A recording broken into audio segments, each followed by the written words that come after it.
hard to take because I feel like over the game, they have a really good record at home. Conceded early, but we turned it around, so I think that was really good from us.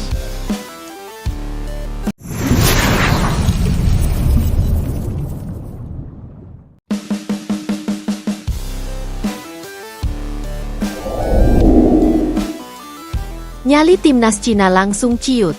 Pemain ganas titisan Leeds United Pascal Struijk resmi berseragam merah putih.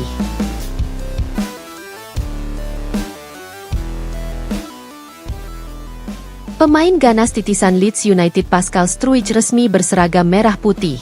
Sebuah kabar besar mengguncang jagat sepak bola nasional. Pascal Struijk, bek tangguh yang malang melintang di Liga Inggris bersama Leeds United, akhirnya resmi menjadi bagian dari tim nasional Indonesia. Proses naturalisasinya tuntas, dan ia kini bersiap mengawal pertahanan merah putih di bawah komando pelatih anyar, Patrick Kluivert. Kehadiran Struijk bukan hanya memperkuat barisan belakang Indonesia, tetapi juga mengirim sinyal serius kepada para rival di Asia. Bahkan, kabarnya, timnas Cina mulai merasa tertekan dengan perkembangan pesat skuad Garuda yang kini dihuni pemain-pemain bertalenta internasional. Pascal Struijk resmi jadi WNI, langsung gabung timnas. Setelah melalui proses panjang dan penuh antisipasi, Struijk akhirnya sah menyandang status sebagai warga negara Indonesia. Pemain kelahiran Belgia berdarah Indonesia ini mendapatkan restu dari pemerintah dan PSSI, serta dukungan penuh dari pelatih kepala Patrick Kluivert yang menganggap Struijk sebagai salah satu kunci revolusi permainan timnas. Saya mengenal Pascal sejak dia bermain di Inggris. Dia kuat, disiplin, dan memiliki kecerdasan taktik yang luar biasa. Dia akan membawa dimensi baru bagi tim ini, ujar Kluivert dalam konferensi pers perdananya sebagai pelatih timnas. Struijk yang berposisi sebagai bek tengah memang punya catatan gemilang bersama Leeds United, klub yang sempat bersaing sengit di Premier League.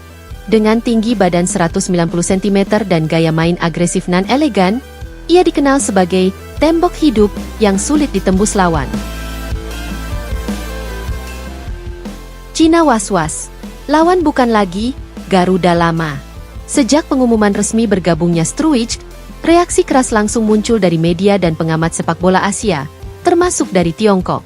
Media seperti Titan Sports dan Sina Sports mengulas kekhawatiran terhadap performa timnas Indonesia yang dinilai makin mengerikan. Seorang analis sepak bola Cina menulis, "Timnas Indonesia bukan lagi tim yang bisa diremehkan. Kedatangan Patrick Kluivert sebagai pelatih dan pemain seperti Struijk memberi mereka kekuatan dan kedalaman skuad yang luar biasa. Cina harus waspada." Kekhawatiran Cina bukan tanpa alasan. Dalam beberapa bulan terakhir, Indonesia juga berhasil merekrut pemain diaspora lainnya seperti Rafael Struijk, Ivar Jenner, dan Jai Itzes, serta menunjukkan performa menanjak di berbagai turnamen internasional. Peran strategis Kluivert membangun identitas baru timnas. Penunjukan Patrick Kluivert sebagai pelatih kepala memang mengejutkan banyak pihak. Namun, mantan striker legendaris Belanda ini sudah memberi dampak positif sejak hari pertama. Dengan visi Eropa dan pendekatan modern, Kluivert membawa semangat baru ke skuad Garuda. Kombinasi antara pemain muda lokal berbakat dan pilar diaspora berkualitas tinggi kini jadi ciri khas timnas. Pascal Struijk sendiri diyakini akan menjadi jenderal lini belakang bersama Elkan Bagot, membentuk tembok kokoh di depan kiper. "Saya datang ke sini bukan hanya untuk bermain. Saya ingin membantu Indonesia mencapai level yang lebih tinggi, dan saya percaya dengan pelatih serta rekan-rekan di sini," ucap Struijk dalam sesi wawancara usai perkenalan resminya. Harapan supporter, era baru yang menjanjikan. Tak butuh waktu lama, publik sepak bola Indonesia menyambut hangat kehadiran Struijk. Media sosial dipenuhi ucapan selamat dan antusiasme luar biasa dari netizen. Banyak yang menyebut ini sebagai transfer terbaik timnas sepanjang sejarah. "Ini baru back. Akhirnya kita punya tembok Eropa yang bisa bikin striker Asia tenggelam," tulis seorang netizen di Twitter. Dengan laga uji coba melawan tim-tim kuat Asia segera digelar, Pascal Struijk berpeluang melakukan debutnya dalam waktu dekat. Jika adaptasinya berjalan mulus, ia bisa langsung menjadi sosok sentral saat Indonesia menghadapi Cina di laga kualifikasi berikutnya. Kesimpulan, titisan Leeds United siap membawa Garuda terbang tinggi. Kehadiran Pascal Struijk menandai babak baru dalam perjalanan timnas Indonesia. Didukung pelatih kelas dunia seperti Patrick Kluivert, serta strategi cerdas PSSI dalam memaksimalkan talenta diaspora, Indonesia kini bukan hanya kuda hitam Asia Tenggara, tapi calon kekuatan baru di Asia. Dan bagi Cina, mereka tampaknya harus siap menghadapi skuad Garuda yang jauh lebih tangguh, percaya diri, dan kini diperkuat titisan Leeds United yang siap menggebrak panggung Asia. Setelah melewati proses naturalisasi yang panjang, Struwich akhirnya mengantongi paspor Indonesia.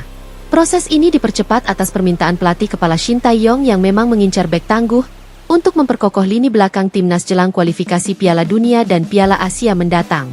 Kami butuh pemain seperti Pascal. Dia punya pengalaman di level tertinggi, dan itu sangat penting bagi pertumbuhan tim ini, ujar Shin Tae-yong dalam konferensi pers. Kehadiran Struwich bukan hanya menambah kekuatan skuad Garuda, tapi juga menjadi sinyal kuat bahwa Indonesia kini mulai dilirik pemain diaspora berkualitas tinggi. Efek psikologis ke lawan, Cina jadi waspada. Tak butuh waktu lama, efek kehadiran Struwich langsung terasa. Media-media olahraga di Cina mulai melaporkan kekhawatiran mereka terhadap kekuatan baru timnas Indonesia. Salah satu media kenamaan, Sina Sports, bahkan menuliskan bahwa kehadiran Struwich bisa membuat pertahanan Indonesia sulit ditembus dan menambah tekanan psikologis ke skuad mereka. Jika dulu lawan Indonesia dianggap ringan, kini kami harus benar-benar bersiap. Mereka punya bek tangguh dari Inggris yang bisa membuat penyerang kami frustrasi, tulis salah satu analis sepak bola Cina.